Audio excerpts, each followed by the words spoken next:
Ya Yesus itu kan Tuhan dan Allah. Iya, Oh, kan Rasul Thomas kan mengatakan ya Thomas Tuhanku yang dan bilang, Allahku. Yohanes 20 ayat iya 28 tuh. itu. kayaknya Nah, mereka ini masih kacau maksudnya deh. dia mungkin mengira Allah Bapa kali ya. Loh, Roma ya tapi 9 kan dia ayat harus 5 itu kan membedakan. Roma 9 ayat 5 itu kan secara konkret dan eksplisit kan mengatakan dia Yesus itu adalah Allah yang harus dipuji selama-lamanya. Amin. Iya Iya, Pak Hop, mungkin dia tuh mengira Allah itu hanya Bapa. iya makanya masih Kata Allah kacau itu. kan. Loh, Makanya dikira memang Tuanes. Bapa itu memang satu-satunya Allah yang benar. Itu memang no debat, no kecot ya. Tapi dalam Iya. pengertian Yesus ini hakikatnya juga setara dengan Bapa karena hanya ada satu keilahian yang dikomunikasikan dari Bapa, ya Yesus juga bersifat Allah juga dong hakikatnya. Iya Karena benar. segala yang Bapa punya, aku punya katanya Tuhan Yesus kan. Berarti kalau Bapa mempunyai kealahan, ya kealahan yang dimiliki Bapa itu ya dimiliki Yesus juga. Ya Maksudku, berarti Yesus mungkin dia tuh Allah mengira gitu loh. mengira Allah itu mungkin bukan hakikat itu, tetapi hipostasis gitu loh. Makanya ketika aku bilang Yesus itu adalah Allah, dia bilang aku Wanes. Mungkin dia kira itu Oh berarti Allah itu hipostasis, itu dalam artian Bapa. berarti dia yang nggak ngerti hipostasis sama kodrat. Allah itu ya kodrat, hakikat Iya, makanya keilahian. ini orang kok ngatain aku ini sih Wanes. Ini orang aneh. Siapa Padahal tuh dia yang pendeta kejam biar loh. kuket? Oh, pendeta. Itu yang Pendeta. hostnya. Oh, Hostnya bilang dia pendeta, terus dia ngomong kayak gitu. Jadi nanti gerigi kalau bilang Bunda Maria itu Bunda Allah loh. Bunda Maria itu melahirkan apa? pendeta kan juga manusia yang pengetahuannya terbatas. Masuk terus kalau misalnya kalau sudah pendeta terus pengetahuannya apa luas nggak terbatas sama aja. Kadang nanti Ya kalau makanya ditanyain itu. ya pasti Wanes juga kadang. Nestorian juga jelasinnya. Iya, tapi dia secara nggak langsung bisa dibilang Nestorian juga kalau dia tidak ini kan mengakui Bunda Maria itu Bunda Allah. Iya. Sama siapa tadi yang di situ ada si paling Jadi apologet. jadi gini, memang Bunda Maria itu melahirkan Yesus dalam keadaannya sebagai manusia ya Roma 9 ayat 5 yang menurunkan dia dalam keadaannya sebagai manusia. Tetapi kenapa sih kok Bunda Maria disebut Bunda Allah? Karena pribadi yang dilahirkan ini loh. Jadi ndak ada orang itu di mana-mana misalnya ibumu aja misalnya.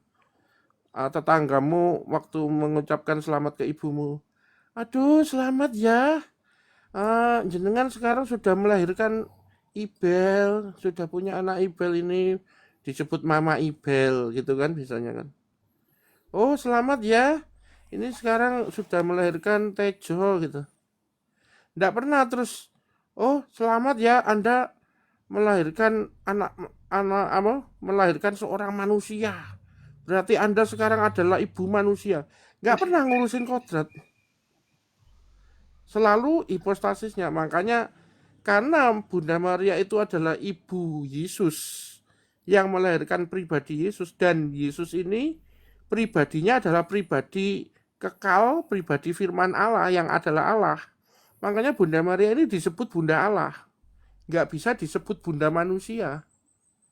Makanya kita menolak penyebutan Kristotokos yang disodorkan oleh si Nestorius. Karena apa? Kristotokos itu kan berarti manusia yang diurapi. Lah sedangkan pribadinya ini tidak pernah menjadi pribadi manusia karena dia pribadi Allah. Nah dasarnya Roma 9 ayat 5 dia. Loh, dia ini kan berarti hipostasis kan pribadi. Dia, pribadi Yesus adalah Allah yang yang pantas dipuja selama-lamanya. Amin. Terus Ibrani 13 itu juga menyatakan yang sama bahwa dia pribadi Yesus Kristus itu tetap sama. Ibrani 13 ayat 8. Pribadi Yesus itu tetap sama baik kemarin, hari ini maupun sampai selama-lamanya. Berarti dia dari kekal, sekarang sampai kekal, dia tetap sama, pribadi yang sama. Berarti siapa yang tidak pernah berubah dan tidak pernah berganti, tidak pernah terpengaruh? Ya pribadi Allah, makanya disebut Bunda Allah loh. Kalau seorang pendeta nggak ngerti penafsiran hermeneutik Alkitab kayak gini, ya wes makan perpuluhan aja, wes turu aja ngomong ambek nonton drakor. Wah, parah itu berarti pendetanya. Doa Yabes dulu dong Pak Tejo, doa Yabes dulu dong. Iya. Doa ya bes kiranya. Kiranya Jadi terkadang gini ya, mungkin mereka itu sangat tersakiti oleh Katolik misalnya kan.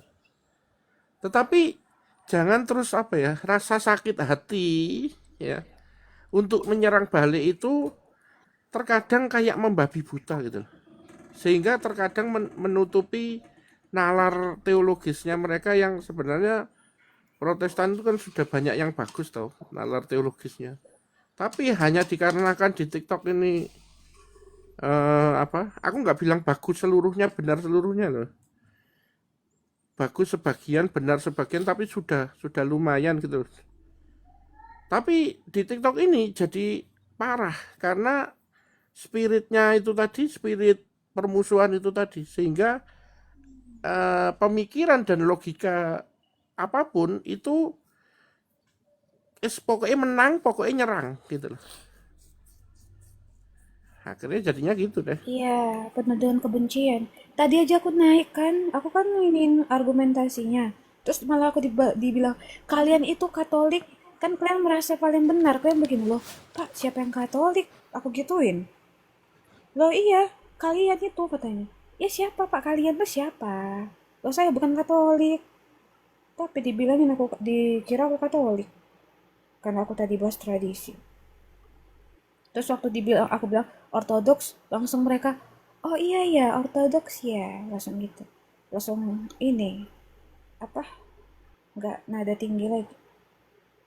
Ya maksudnya Katolik Roma, si Arif ini heran deh, aja nggak tahu. botol lah, maklumin aja Bel. Mau diapain lagi, susah. Tadi dia eksposisi Wahyu 14 ayat 12 perintah Allah ya kan. Tapi dia bilang itu Saya 10 perintah Kristen Allah. sih. Kenapa Pak? Saya Kristen, bukan Katolik. Saya orang Kristen yang bergereja di gereja yang satu, kudus, Katolik dan Apostolik, yang imannya dan pengajarannya adalah ortodok, dan juga klerus-klerusnya adalah ortodok. Gitu yang bener. Saya gemes. Kalau saya gemes Saya Pak. ibel, saya ibel. Jadi ini gemes. bojoku ngene. Jadi bojoku ngene, dawa nuruti awak. Gemes saya bener. Eksposisi Wahyu 14 12 Pak, 10 perintah Allah. Aduh, dongi minta ampun lah.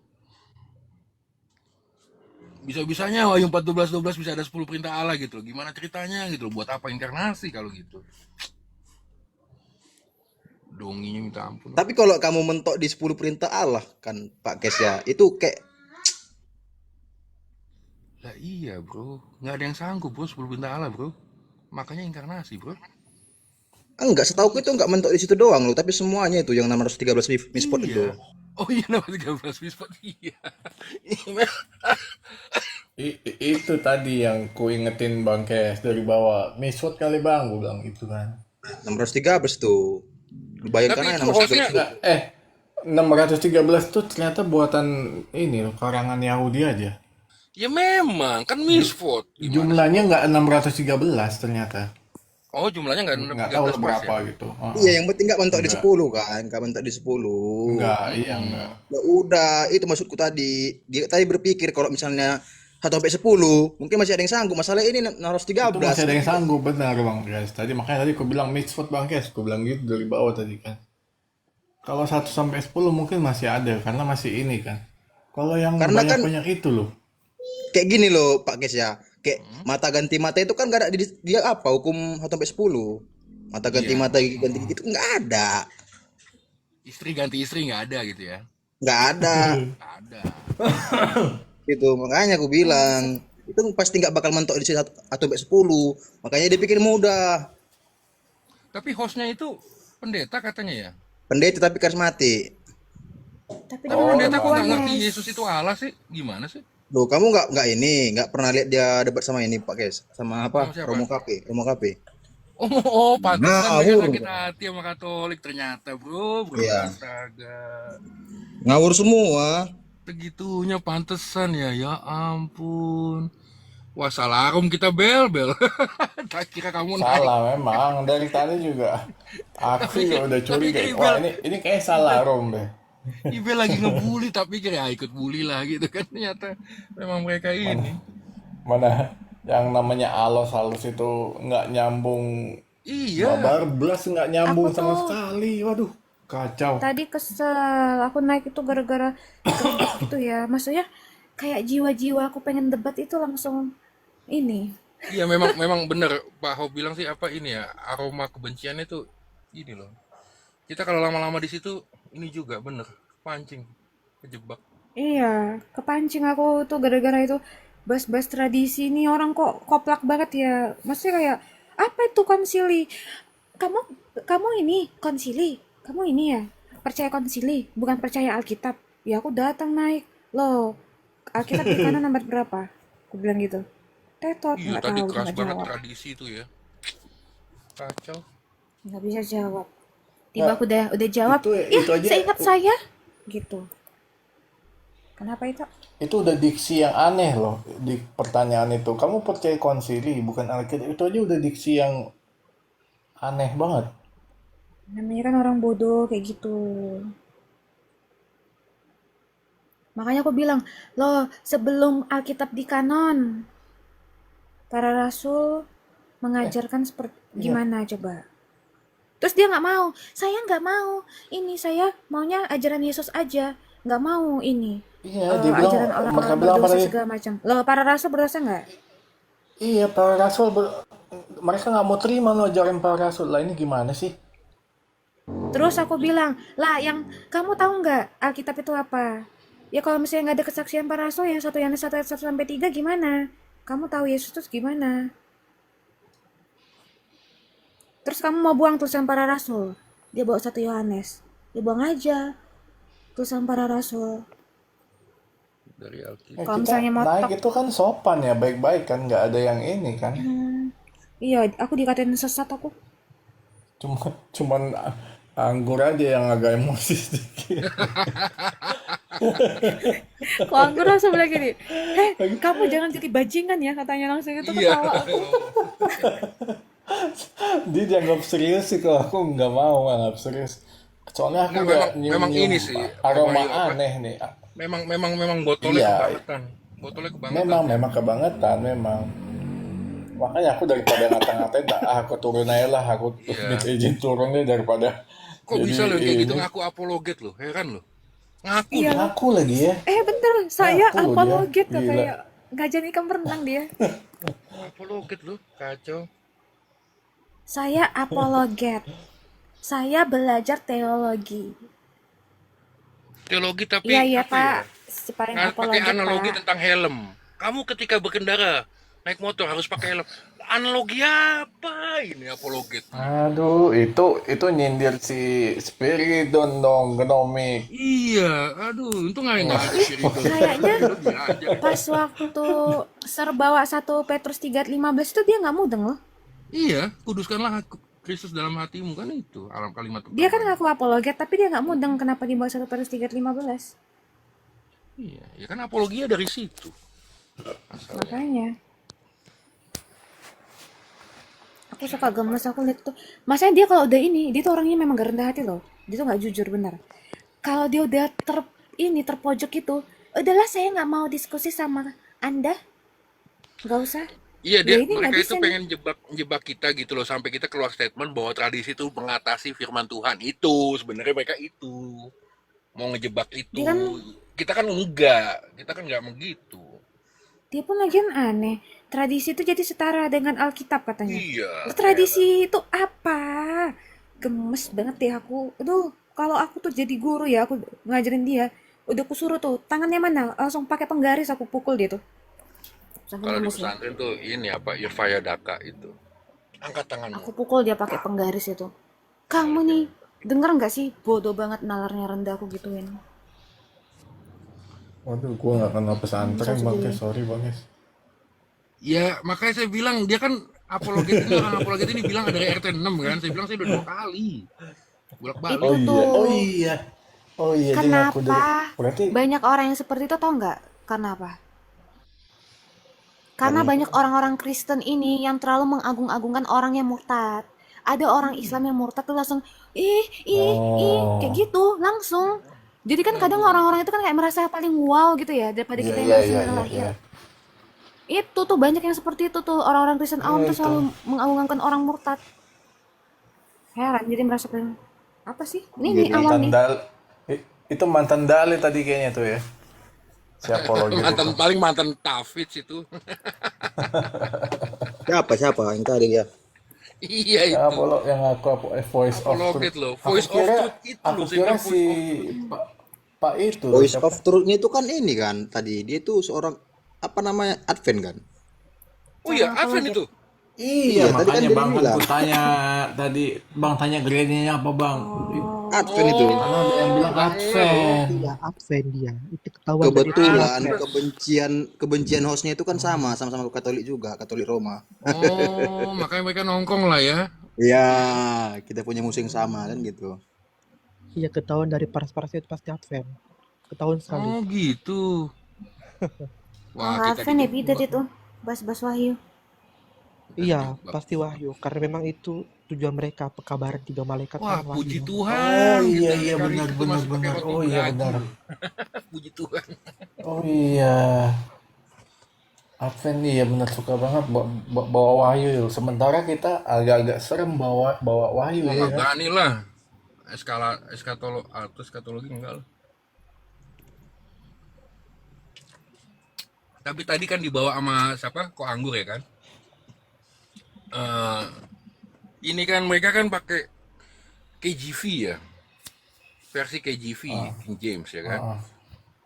Cuman kan ya gimana bagi kita sih nggak masalah ya mau KJV atau apa gitu kan. Coba aja original teksnya kan, Perjanjian Baru kan Septuagint kan, Yunani gitu loh. Nah, ini orang nggak ngerti ternyata Voice of Truth ini nggak ngerti. Septuagint itu apa? Nggak ngerti dia. Oh, dia nggak tahu sih lagi. Iya. Tapi apologet. Tapi KJV itu diambil dari Septuaginta itu benar ya sih? Enggak juga. Nah, Itu enggak kemarin juga. Enggak kemarin ya? kok Anggur Enggak udah ya? nulis kok itu apa di grupnya kan ada tuh yang apa bilang apa KJV itu apa sih kemarin ya? Ada ya videonya itu. Kok Anggur tuh. Enggak juga lah. Iya sih, aku ngecek yang Yesaya berapa itu, yang Bapak itu. Nggak ada Di di OSB kita nggak ada. Bukan Bapak Bapak yang kekal. kekal. Iya, kalau di KJV masih ada. Aku kan ada KJV juga kan. Aku cek waktu itu lah masih ada bapaknya ini. Bapak yang kekal. Mazmur 82 sidang ilahi. Di kita nggak ada, OSB nggak ada. Pantes Bu itu bawa itu ya. Bu Sama Sofi, siapa tapi Bu tadi Sofi satu emang ini banget sih. Emang masoret banget dia. Kiyadui, iya Mas Arek. Kiyadui yang banget. Siapa satu lagi tuh tadi yang namanya Alus-Alus itu? Gerem Nah, kali ya? itu nggak ada isinya. Enggak itu enggak ada isinya itu. Mereka memang Emang gitu gak loh ada kayak isinya semuanya. emang nggak ada isinya semua sih. Sok-sok naik. Siapa lagi tuh mengintervensi. tadi yang bonar-bonar itu? Dia Iya, benar. nanya ya, dijelasin. Terus Hari kan itu tadi anak saya dijelasin loh, kamu nanya. tim Kita partai itu jelasin, Om. ngapain lah dia dinaikkan dari Bonar itu. Teman-temannya Ben Hur juga itu. Iya, teman-temannya Ben Hur. Oh itu. Saya Iya, ini jadi Bonar. saya Tapi masih percaya sopan lah dia. Iya. percaya hadisnya Orang partai itu. hadis. Saya jadi percaya Quran jadinya. Anisa itu, surat Anisa itu setengah otak tuh ada bener di mereka ini kali, bukan di kaum wanita, di kaum pria ada itu setengah otak itu, otaknya setengah. Ada itu di mereka. Iya ya. Buktinya tadi semuanya laki-laki, cuman aku wanita. Iya, mereka nggak bisa menelaah, menerima aja ya, menerima nih kita jelasin. Kalau Ahlul tadi bolak-balik loh. Tradisi itu duluan ya, misalkan makanya bisa bukan menghasilkan Alkitab sih, makanya tercipta Alkitab karena tradisi itu kan dikonsilikan segala macam itu kan tradisi semua gitu. Udah disinggung baptisan segala macam tradisi segala macam, tetap aja nggak tahu di kepala mereka itu tradisi itu apa gitu. Kayaknya anti Jus- tradisi gitu loh, udah anti. Ternyata bener Justru Katolik karena Katolik kan gitu loh. karena Katolik. Nah, justru mereka itu udah dalam tanda kutip ya. Mereka itu udah berkali-kali kalah tadi loh dalam dalam tanda kutip ya. Sangat hancur. Iya, udah berkali-kali kalah. Akhirnya jadi begitu. Si apa ya yang be humble akhirnya jadi nggak humble, Iya, ya kan? hancur. Kabur kan dia Malah Bihambel itu. ngata-ngatain. Iya, ujungnya malah ngata-ngatain. Udah nggak bisa ngejawab. Miris ya, Kristen sekarang tuh miris. Miris banget. Miris loh, bener, memang bener. Ini Kode ke gara-gara pojok. siapa tau nggak? Siapa? Gara-gara ini pagan takdir. Iya, memang. Ya, Loh karena iya kan mereka kan benar.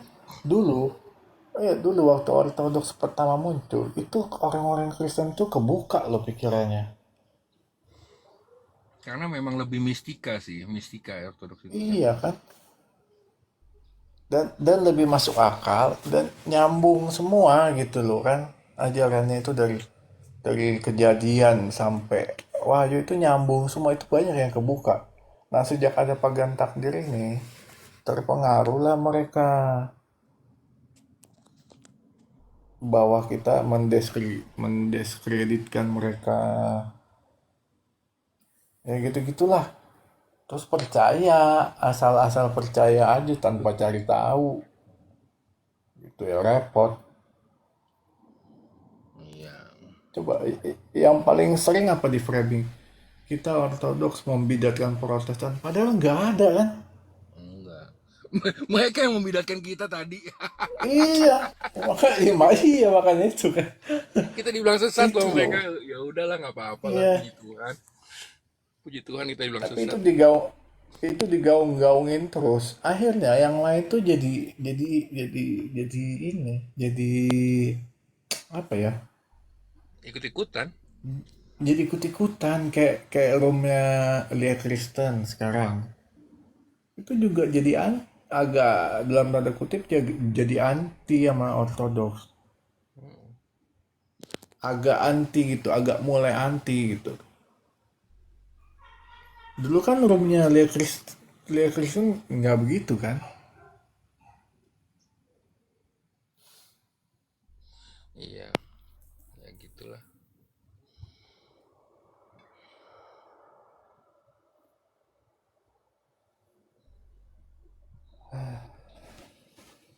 Terkadang gini ya, apa ya, ketika kita berdiskusi atau ngobrol sama orang nih ya puji Tuhannya ya kalau sesama kita mungkin ya saling coba mengerti, mengenal gitu kan, karena ingin mengenal gitu, saling mengerti gitu kan. Kalau mereka mungkin ada mental block sih, jujur itu sih. Yang saya rasakan mereka punya mental block. Jadi Iya, apapun yang sampai tadi keluar bahasa planet gitu loh saya kan, karena saya pikir ya apa gitu loh. Oonnya minta ampun gitu loh. Jadi kan nggak mungkin saya bilang oon gitu pakai bahasa Indonesia ya kan. Lebih baik pakai bahasa Inggris lah. Jadi kan nggak disensor gitu. Itu aja sih. Soalnya apa ya mereka gimana ya? Bukan kita merasa sok pintar dari mereka, enggak. Justru karena gini loh, kita bisa ngomong gini itu juga karena tradisi dari pengajaran kan, seperti itu. Nah kalau pengajarannya ini nggak iya, benar, bukan dari tradisi yang benar, gitu loh ya kan. Galatia 1 ayat 8 itu terbukti gitu aja. iya gini. Kita udah pernah di posisi mereka, ya kan? Mereka kan belum pernah di posisi kita kan gitu. Gampangnya deh. Iya. Tapi dulu gue juga nolak loh itu. Kata Bunda Allah itu. Waktu masih di Ya Poroti. pasti secara secara awam sih pasti nolak, bro. Bener, nggak masalah sih sebenarnya. Artinya gini loh, makanya kan ketika di Iya. ortodoks itu dibukakan yang mistika itu karena memang apa? Lo mau kenal sama Allah nih, lo ditarik ke dalam bagian tubuh Allah itu sendiri kan, yaitu Kristus kan. Ya lo harus tahu keberadaan Kristus itu dengan siapa, apa, dan bagaimana itu.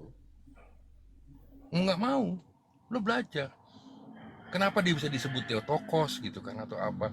Ya bener juga kok Anggur bilang masa iya bundanya masuk ke neraka gitu kan, nggak lucu juga loh, nggak lucu, beneran nggak lucu. Kalau itu jadi jokes itu bener-bener nggak lucu gitu, nggak mungkin lah.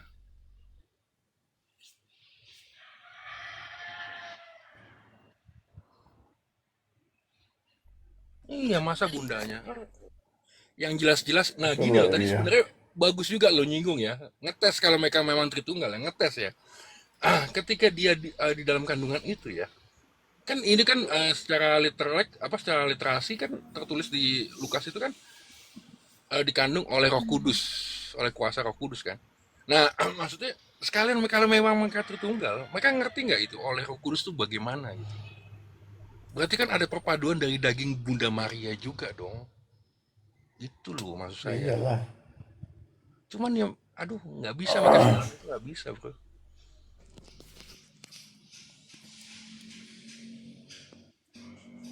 Nggak bisa. Apalagi maaf kata ya dari pendeta karismatik. Apalagi tadi dia ngatain aku oneness gara-gara aku bilang Yesus itu Allah. Ada. Iya, ya Advent, dari situ aja udah ini. tapi katanya Advent. Tapi kalau Advent nggak mengakui Allah memangnya? Mengakui lah harusnya. Enggak, yang hostnya. Berarti subordinasi unitarian pula kan? Waduh. Loh, Advent enggak loh Bang Kes. Iya harusnya mengakui. Advent itu bilang Yesus itu malaikat Mikael kan. Oh, Tadi mereka malah ini lagi bawa-bawa paus ya. ya makanya Iya kita tadi. nggak ada kapasitas Tadi untuk. awal-awal bawa paus. Aduh kocak. Gak tau malu banget lah. Iya loh, Bawa-bawa sampai kompak paus tiba-tiba. bertiga jawab kami ini bukan Katolik. Aduh, nggak malu apa? Dia nanya apa? Paus bisa salah nggak katanya? Ya bisa, aku bilang langsung kan. Iya. Ya bisa lah, gimana sih? Orang kita bukan Katolik Roma. Dikira Bingung kali mereka dia ya, pas kita jawab begitu dia bingung kali ya loh. Ini gimana nih? Mati langkah. Aku aja naik aja langsung diserang loh, dituduh. Kamu masa kayak seakan-akan aku masa kayak benci banget kayak sama Katolik itu. Semua kayaknya kalau kita ngebahas tradisi langsung dicap langsung Katolik gitu, Katolik Roma. mereka berarti terakhir mungkin pas sama Romo Cafe itu mungkin ya. Mungkin menyinggung itu juga kali. Mungkin Romo Cafe kan ya sesuai magisterium sama KGK-nya mungkin gitu kan. Salah. Ya wajar sih mereka sakit hati tadi kan ada si siapa namanya itu yang Katolik Roma di bawah yang Karo tadi tuh Melia lah ya. Iya. Nah, itu kan ngebidat-bidatin ku bilang kan. Jangan dibidat-bidatin lah, seharusnya ini beban kalian kan gue bilang gitu, seharusnya ini beban kalian untuk Iya. ngajarin mereka loh, aku bilang gitu kan. Iya, sebenarnya Dari tadi harusnya mereka harus barat loh. Beneran harus barat, Iya, bener. mereka dari tadi bedatin Protestan gitu kan, aku bilang iya, jangan Harus barat. seperti itu. Mereka tanggung jawab Jangan harus asal barat. nyesatin orang. Orang-orang gampang, orang sekarang gampang banget loh. Kayak si siapa tadi? Be humble itu. Oh berarti kamu sesat, bertobat lah. Sebelum kamu nunjuk orang bertobat, kamu loh yang harusnya bertobat dulu. Masa kamu nunjuk-nunjuk orang, kamu bertobat. Dia aja nggak tobat, ya kan? Ngatain moral. Emang dari dulu moral manusia bagus. Bapak apologetnya tadi ngomong. Bapak apologet, iya. Ngangong-ngangong itu nggak tahu Supaya lah. apologet. Mana itulah. Aduh baru ketemu itu apologet kayak begitulah astaga. Tapi memang banyak sih apologet kayak begitu banyak tuh ya. Kita akui sih Si banyak. si Be Humble tuh paling nggak parah tadi. kamu bawa Alkitab, maksudnya kamu apa, firman Tuhan apa? Kamu bahas logos kah, remata kah? Aku udah bilang gitu kan, grape kah? Terus dia nggak tahu, enggak nih, tiba-tiba langsung kayaknya dia ini ya, googling ya. Terus baru dia bawa di ini. Gimana menurut kalian remata? Ih, ini orang kayaknya baru tahu deh. Ih, Tapi nyontek bagus aku tadi banget. si ini baik baik ini nggak bawa 2 Timotius 3 ayat 8 itu bagus juga loh. Yasen apa dan Yabres itu kan Hmm. bagus juga. Iya memang nggak ada loh di perjanjian lama. Kok tiba-tiba bisa tahu dari mana Paulus itu? Hmm. Yang Yuda 1 ayat 9 juga iya nggak sih? Iya. Yang bahas malaikat-malaikat Nggak bisa itu. jawab makanya ketika mereka nggak bisa jawab mereka langsung nyerang kita pasti.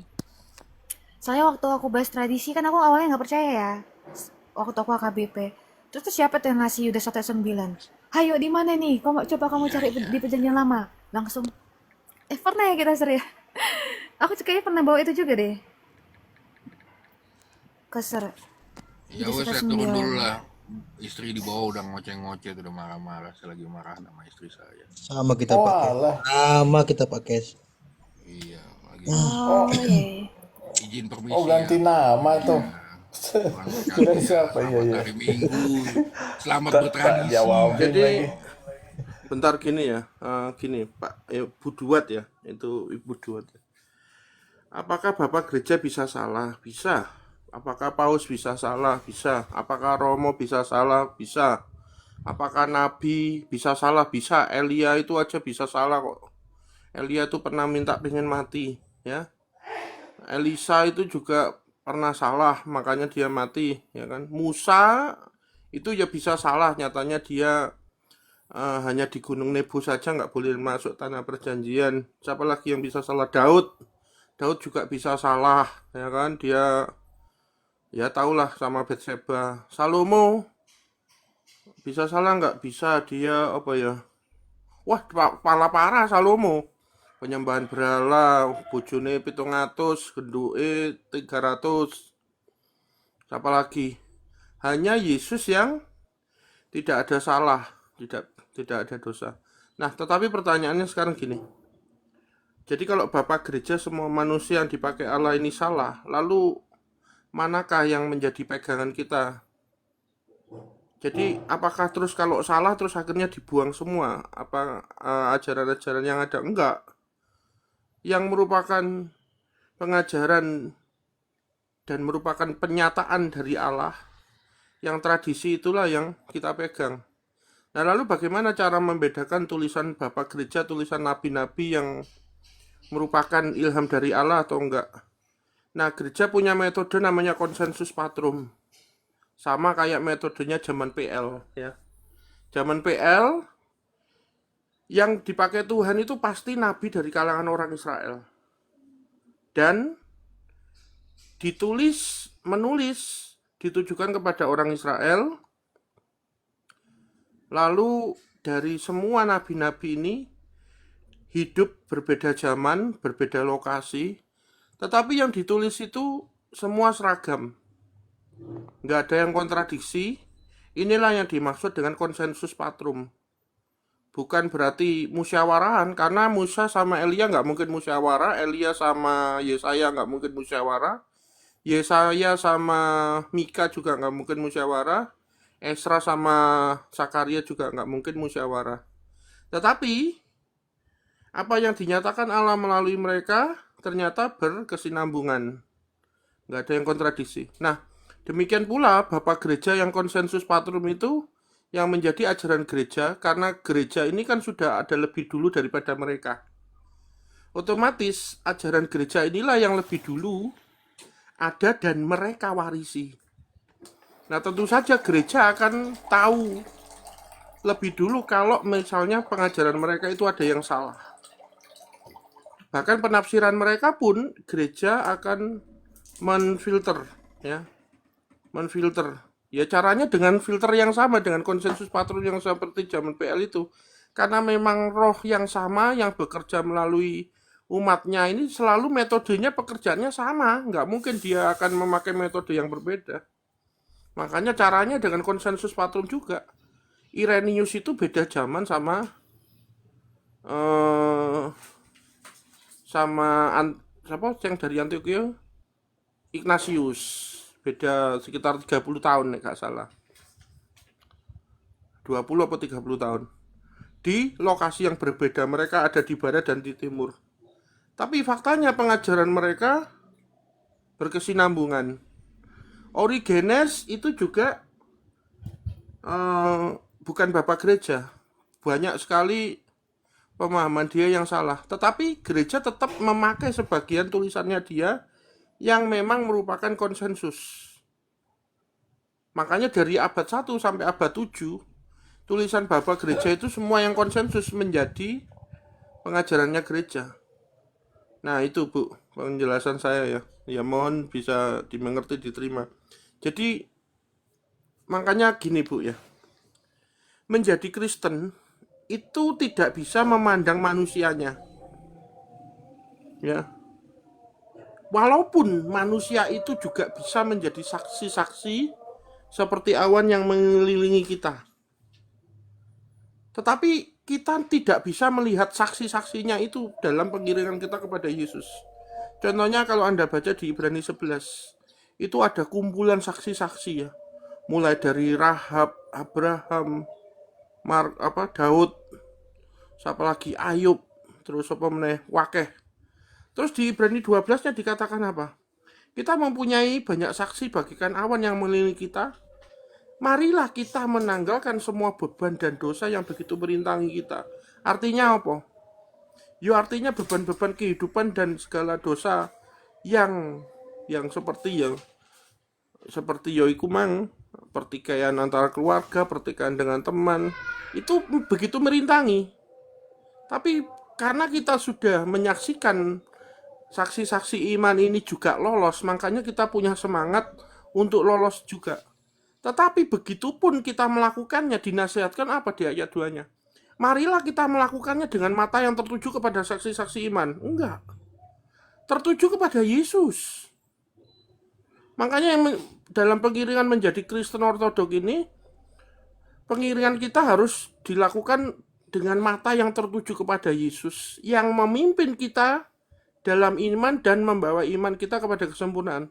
Jadi manusia seperti nabi-nabi, bapak gereja, paus-paus, klerus-klerus, termasuk saya, termasuk kita semua ini bisa salah dan kita tidak perlu memandang manusianya dalam mengiring Yesus itu tadi.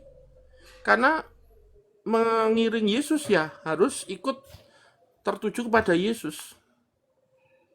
Karena Yesus inilah yang menjadi pemimpin kita dalam iman dan membawa iman itu kepada kesempurnaan. Bukan klerus yang membawa kita kepada kesempurnaan.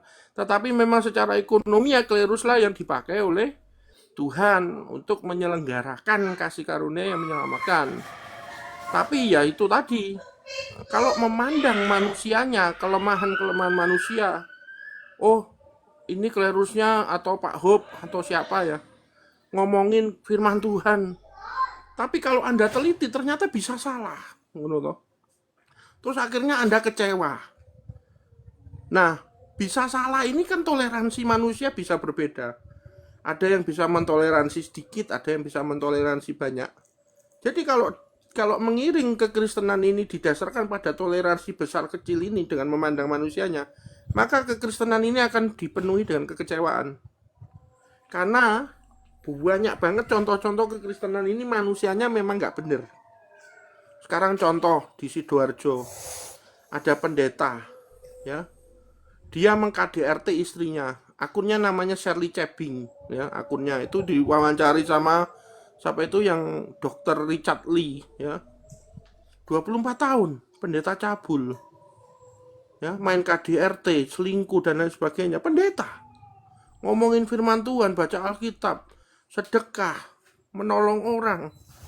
Tapi kalau lihat orangnya, ya Anda akan menjadi murtad. Oh, Kristen itu ternyata ini pendeta ya cabul loh ternyata gitu kan. Akhirnya Anda jadi apa? Murtad.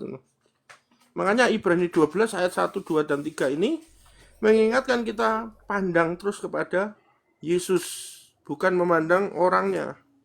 Ya termasuk pertikaian Anda dengan seseorang ini tadi, Anda jangan melihat seseorangnya ini yang pintar ngomongin firman Tuhan, tetapi Anda kecewa dengan orangnya. Tetapi saya harap ya Anda memandang kepada Yesusnya, jangan pandang orangnya. Orangnya brengsek, Bu. Kebanyakan kita semua brengsek kok. Karena kita sendiri pun adalah kumpulan pasien-pasien yang sedang sakit, yang sedang berobat kepada Yesus Sang Tabib. Dan kita belum sembuh. Kita ini hanya proses kepada kesembuhan dan saling memberikan semangat kepada sesama pasien supaya nggak bunuh diri gitu aja loh dalam penderitaan sakit ini. Gitu. Oke lah, lanjut teman-teman. Makasih Pak Hob, makasih banyak Pak Hob. Halo semua, kalian kok baru kelihatan? Halo Dismas, halo.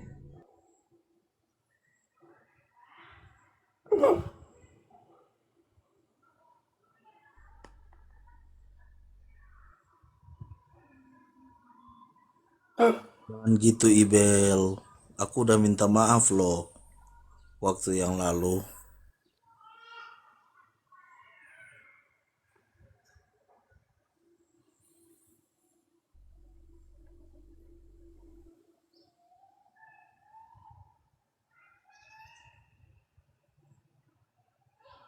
Astaga Ibel, ortodok nggak ngajarin itu loh, kepahitan.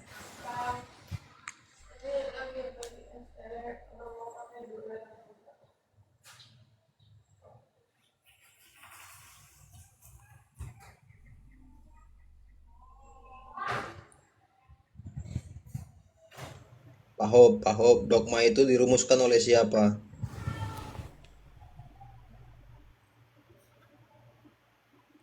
Kenapa? Oh, Dogma ditanya itu dirumuskan oleh siapa? sama Bukes. Dogma itu sebenarnya kata dogma itu mengambil dari Kisah Rasul pasal piro ya Bu ya?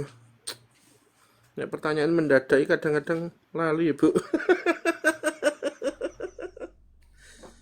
Kisah Rasul 15 Bu. Jadi Kisah Rasul 15 ayat 28. Jadi kata dogma itu diambil dari situ yang merupakan keputusan. Jadi sebab adalah keputusan Roh Kudus dan keputusan kami supaya kamu jangan ditanggungkan lebih banyak beban daripada yang perlu itu. Jadi sekali Rasul Paulus dan Barnabas saat menghadapi persoalan teologis.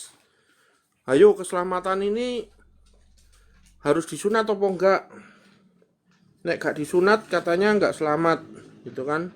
Jadi keselamatan ini bisa dibatalkan lewat sunat enggak? Ternyata banyak yang ngomong bisa.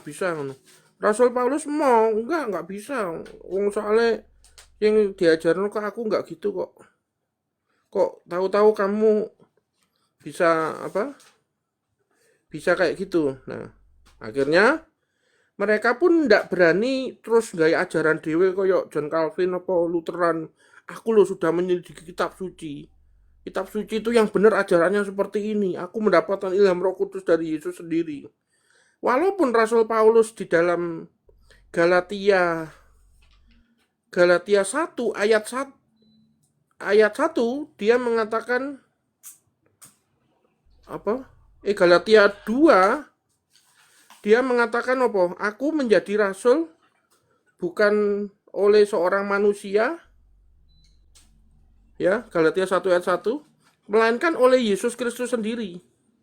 Bahkan semua yang dia terima itu dia terima dari Yesus Kristus sendiri. Itu pun dia kalau soal dogmatis, dia nggak berani bikin ajaran sendiri terus, ini loh aku sudah menerima sendiri dari Yesus. Aku sudah menyelidiki kitab suci, ini loh ilham Roh Kudus dari Yesus, ini kuterima sendiri, yang benar itu nggak pakai sunat. Enggak, ternyata mereka harus pulang dulu. Pulang dulu untuk merapatkan itu di dalam kelompok gereja ini tadi, gereja yang satu ini. Nah, karena Roh Kudus itu tidak bekerja secara perseorangan. Roh Kudus bekerjanya secara komunal kepada keseluruhan dari orang yang berkumpul sebagai gereja ini tadi. Nah, dogmatis itu dari kata itu, dari keputusan yang diambil itu, yang sudah diputuskan itu namanya dogma. Tetapi kalau yang belum diputuskan, misalnya, enake menyambut tangan imam, enake tangannya diperkes apa diremet, dicium, ambek dijilat apa gak dijilat. Nah, itu doktrin, itu hanyalah soal cara seperti ritus. Enake nyanyiane nada Rusia apa nada Jawa, apa nada Yunani, apa nada Yunani tapi medok Jawa misalnya. Euflogito si Kristeo, Theo Simon. Nah, itu Yunani Jawa ya kan. Itu doktrin, tidak diputuskan dalam dogmatis. Nah, itu bebas. Kalau doktrin itu masih bisa ditoleransi. Tapi kalau yang namanya dogmatis itu sudah merupakan keputusan gereja dan Roh Kudus, karena Roh Kudus dan gereja ini satu kesatuan yang tidak dapat dipisahkan gitu.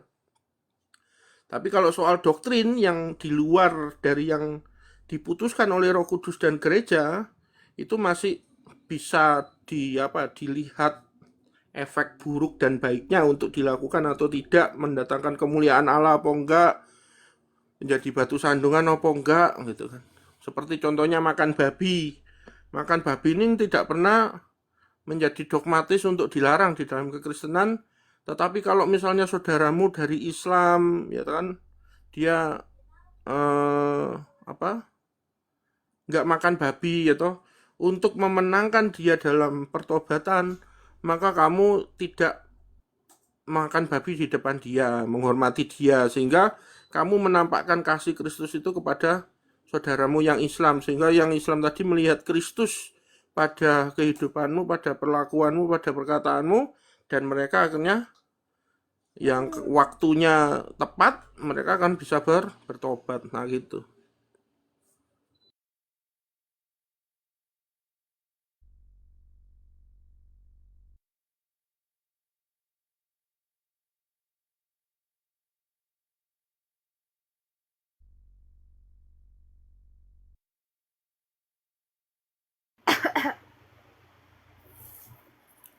Kok pada hilang sih orang-orang? Sama-sama. Kok ngilang sih mereka? Si Dismas nggak tahan sama ajaran Pahat, langsung turun dia.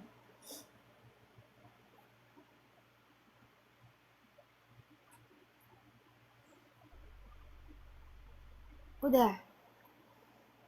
Kok nggak ada yang ngomong lagi sih?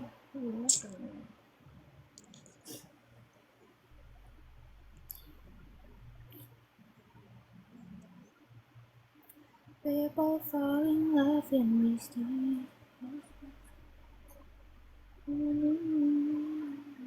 Kalian udah makan kah?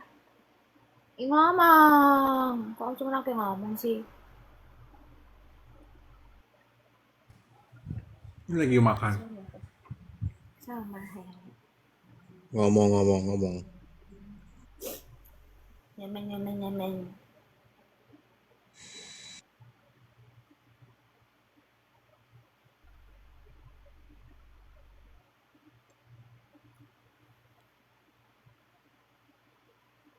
Nye. Katanya tulangku. Tapi kok kayak nggak tulang?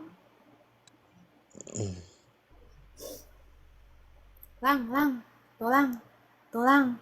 Itu siapa itu di bawah tuh ada orang Batak, Ido HP. Itu. Tulang. Ido HP. Kan nggak nyat dia kan aku panggil. Tulang. Oh ini ya, sorry, aku mau nambahin satu ayat lagi ya. Tadi kan keputusan tadi kan diambil oleh gereja dan Roh Kudus. Nah, wujud dari aturan keputusannya ini disebut dogma. Tadi kan aku belum ngejelasin ya. Kan tadi pertanyaan tentang dogma. Nah, jadi kalau Ibu baca di Kisah Rasul 16 ayat 4, itu kan bunyinya dalam perjalanan keliling dari kota ke kota, Paulus dan Silas menyampaikan keputusan-keputusan yang diambil para rasul dan para panatua di Yerusalem. Berarti keputusan apa? Ya keputusan Roh Kudus dan kami tadi yang di Kisah Rasul 15 ayat 28, supaya dengan pesan supaya jemaat-jemaat menurutinya.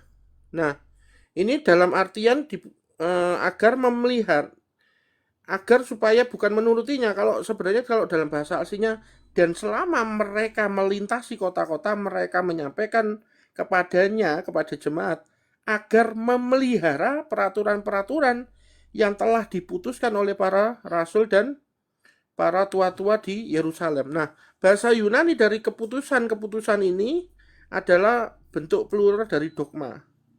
Oste dio porefondo tos polis paredidun aftis filasin ta dogmata. Nah, keputusan-keputusan ini bahasa Yunaninya dogmata. Makanya jangan dibalik. Dogma itu adalah sesuatu yang diputuskan dan mengikat dan harus dipelihara oleh umat.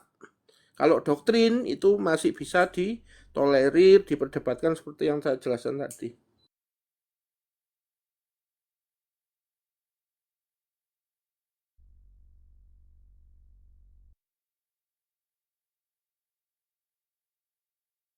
Iya juga ya, repot juga ya. Kalau suami istri sama-sama main TikTok, yang istrinya belum ini, istriku juga masih masih Protestan.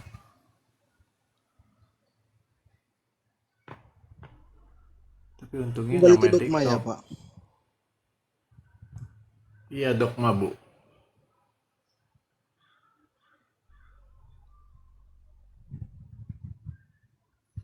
Tapi aku bisa jawabnya segitu aja, jangan nanya yang lain ya bu.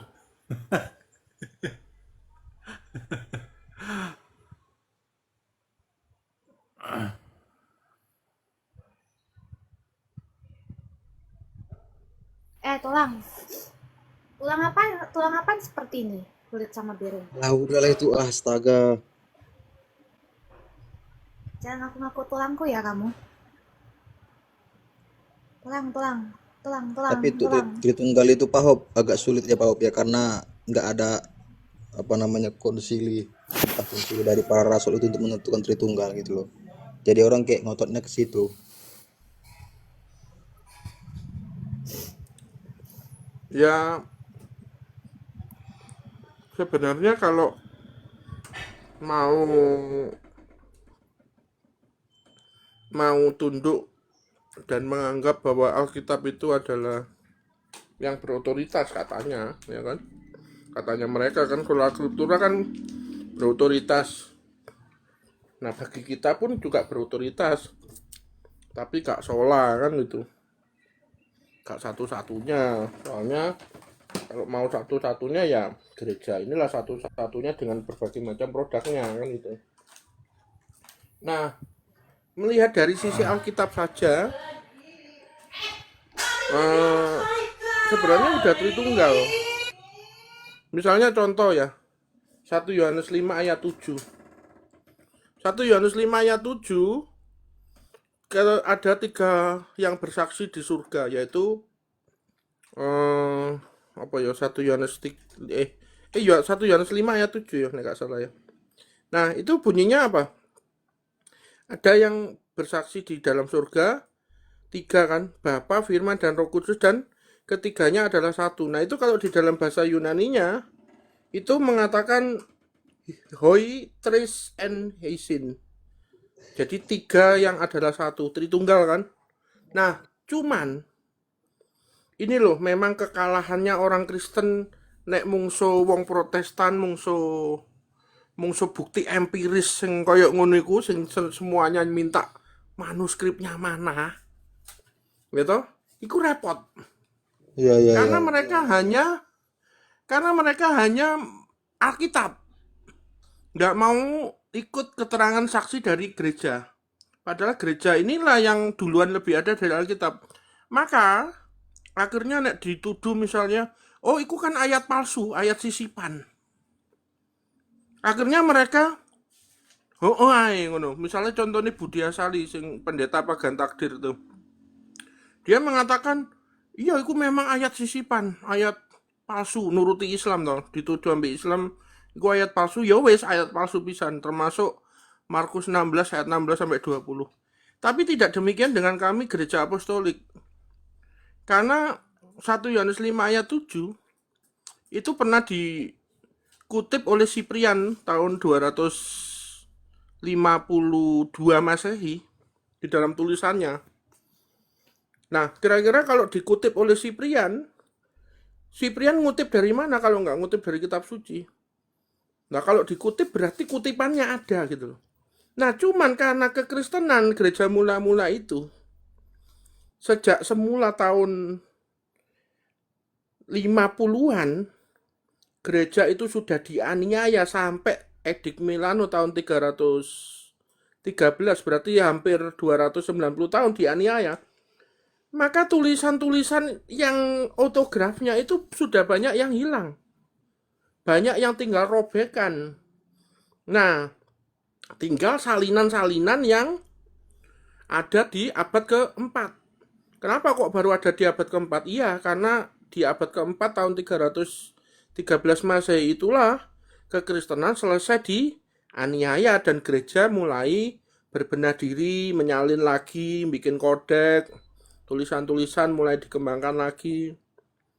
Bahkan tulisan-tulisan di perpustakaan Alexandria yang sebenarnya juga banyak mengandung teologi juga, karena perpustakaannya itu campur ya, memang tulisannya pagan Yunani golongannya filsafat iku ya ono, tulisane kekristenan ya ono, tapi dibakar kabeh. Jadi makanya kita iki repot ya nek disuruh ayo buktikan ayatnya gak palsu. Ya wes repot ya nek ngono carane. Makanya nek semua harus digitukan. Nah, karena kita sudah punya buktinya, ada tulisan-tulisan Bapak Gereja yang menyokong. Kenapa kok kita bisa menjadikan tulisan Bapak Gereja ini sebagai landasan kuat yang menyokong? Karena landasan apostolik ini tadi. Dari para rasul, dia kan punya penerus nih. Bapak-bapak apostolik. Bapak-bapak apostolik pun punya penerus namanya Bapak Apologian. Bapak Apologian punya penerus namanya Bapak Gereja. Yang berkesinambungan tanpa putus. Makanya mereka lah yang tahu pengajaran yang orisinil yang tidak tertulis di Alkitab itu kan banyak. Misalnya contohnya Anda baca Yohanes 16 ayat 12. Tuhan Yesus itu mengatakan apa? Masih banyak perkataan-perkataan yang harus kukatakan kepada kalian. Tetapi kalian belum dapat menanggungnya. Tetapi nanti kalau roh kebenaran yang kuutus dari Bapa itu datang, dialah yang akan memimpin kamu kepada seluruh kebenaran. Berarti karena dikatakan di situ masih banyak, berarti yang sudah dikatakan Yesus di Injil itu masih sedikit. Nah, yang masih banyak nanti nunggu Roh Kudus berperan melalui gerejanya. Nah, makanya tradisi-tradisi gereja itu banyak, lebih banyak daripada Alkitab. Karena memang keputusan Roh Kudus yang memimpin kepada seluruh kebenaran bekerja di dalam gereja itu ya banyaknya di sini. Melalui penganiayaan, melalui kasus bidat Arius, melalui kasus bidatnya Makedonius, nanti melalui pengkhianatannya si Kaisar siapa? Kaisar pengkhianat itu? Julian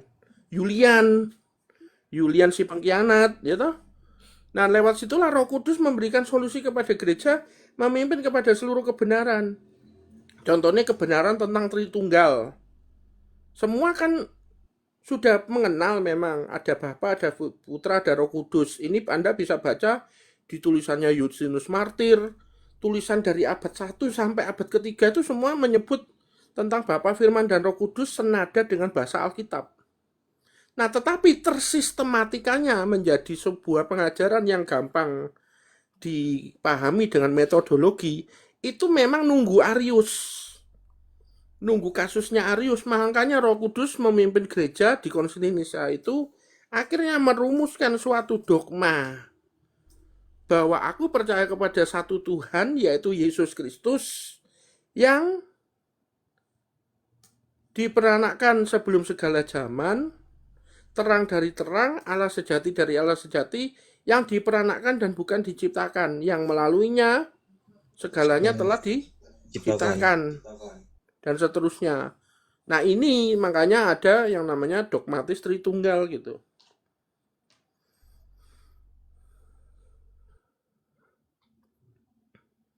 Tidak semua doktrin dianggap sebagai dogma. Iya, karena contohnya gini, kalau semua doktrin itu dianggap sebagai dogma, maka kita ini akan kembali lagi kepada perhambaan hukum Taurat lagi. Cuman bedanya kalau yang lama adalah hukum Taurat Musa, yang sekarang adalah hukum kanon atau dogma.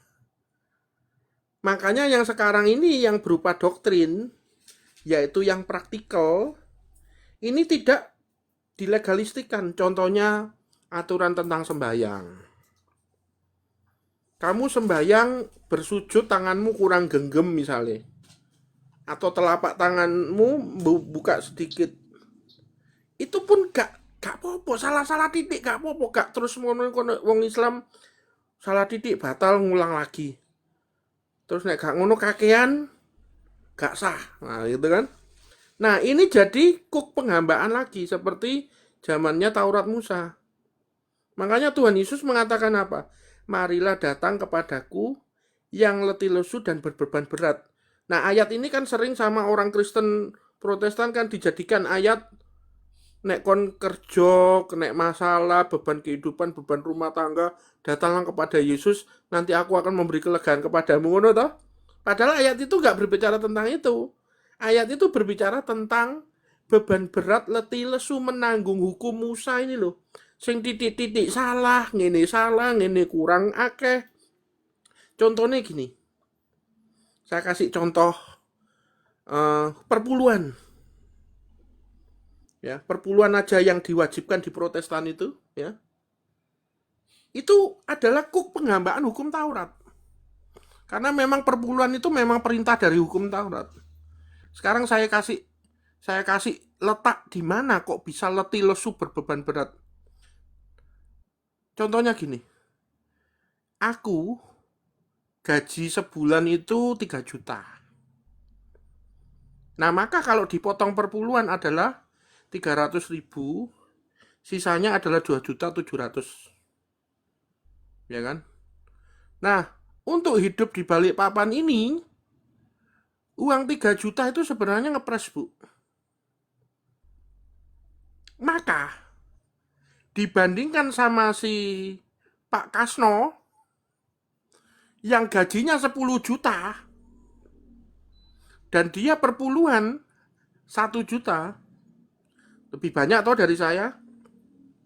Tapi bagi dia, sisa 9 juta itu masih terlampau ringan untuk hidup di Balikpapan yang gaji 3 juta tadi ngepres. Oleh karena itu, hukum ini sangat mudah dienteng beratkan, didasarkan pada siapa yang menanggungnya. Nah, oleh karena itu, banyak orang Israel ini yang sekarang menjadi kena beratnya hukum itu tadi. Lah piye waktune gak iso perpuluhan bayar sekolah kudu perpuluhan nih. Iya nek gajine 3 juta, nek gajine 1,5 juta honorer. Apa gak mencret, Bu? 1,5 juta dipotong 150, tinggal 1,350. Iya nek 1,5 juta. Lah nek sing tukang pijet ngono niku. Sing gajine kadang nek pijet panggilan nek rame, misalnya nek rame dapat 1,5 juta misalnya, nek sepi dapat 700.000. Jek dikongkon perpuluhan meneh. Apa gak berat? Makanya Kristus ini yang datang membebaskan kita dari kuk penghambaan hukum Taurat. Sekarang diberikan hukum yang baru namanya hukum Kristus.